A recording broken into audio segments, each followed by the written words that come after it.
విశ్వాసముంచు ఈ చిన్నవారిలోని అభ్యంతరపరచువాడెవడో వాడు మెడకు పెద్ద తిరగటి రాయి కట్టబడి సముద్రంలో పడవేయగా వానికి మేలు. అంటే ఏంటంటే నా యందు విశ్వాసముంచు ఈ చిన్నవారిలో ఉన్నప్పటికీ, అంటే ఈ చిన్నవారిలో అంటే చిన్నవారేం కాదు, కానీ వాళ్ళ అభ్యంతరాలు అంటే చిన్నవాడిని అభ్యంతరపరచకూడదు రావడానికి. పెద్దవాళ్ళే వాళ్ళంతా కూడా.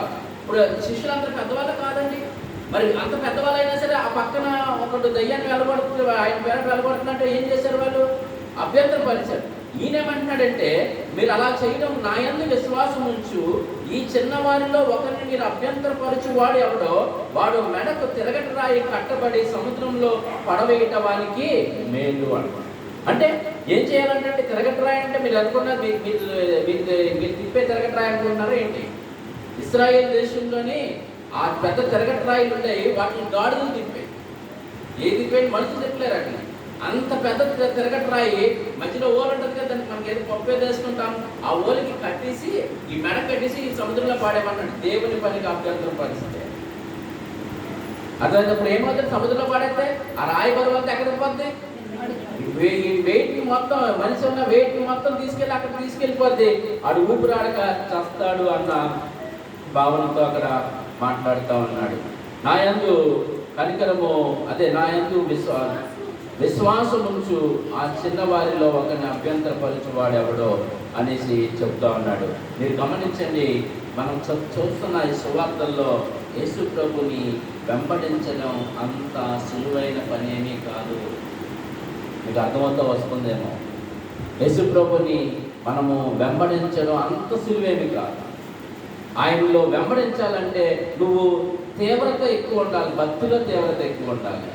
నువ్వు తర్వాత ఇంకేమంటాడంటే నువ్వు ఒక విప్లవకారుడిగా నువ్వు ఆయన పనిలో నువ్వు ఉండాలి.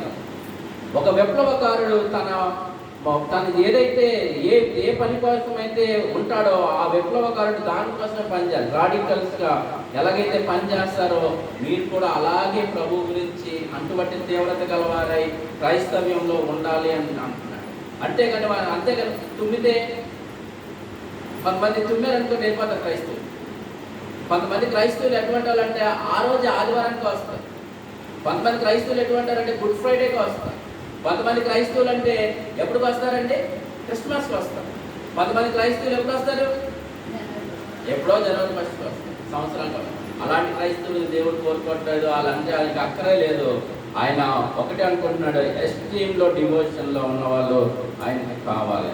ఆయన క్రీస్తు కొరకు వాళ్ళు విప్లవం కావాలి, వాళ్ళు విప్లవకారులుగా ఉండాలి అనేసి ఆయన చూస్తూ ఉన్నాడు. ఆ విషయాల గురించి మనం ఆలోచన చేస్తూ ఉన్నాం. చూడండి, లూకాసు వార్త 13వ అధ్యాయం 24వ వచనాలు చదువుకొని తర్వాత భాగంలోకి నేను వెళ్తాను. ఒకసారి 13:24 చదవండి అమ్మా. లూకాసు వార్త 13.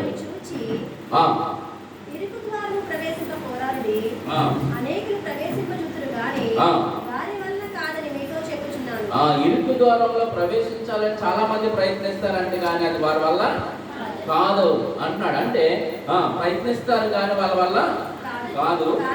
కానీ అనేకులు కూడా ప్రయత్నిస్తారంటే కానీ వాళ్ళ వల్ల కాదంట. యేసుక్రీస్తు వారి మార్గం ఎటువంటిదండి? విశాలంగా ఉంటుంది. ఆయనకి ఇరుకు మార్గం. ఆ మార్గంలో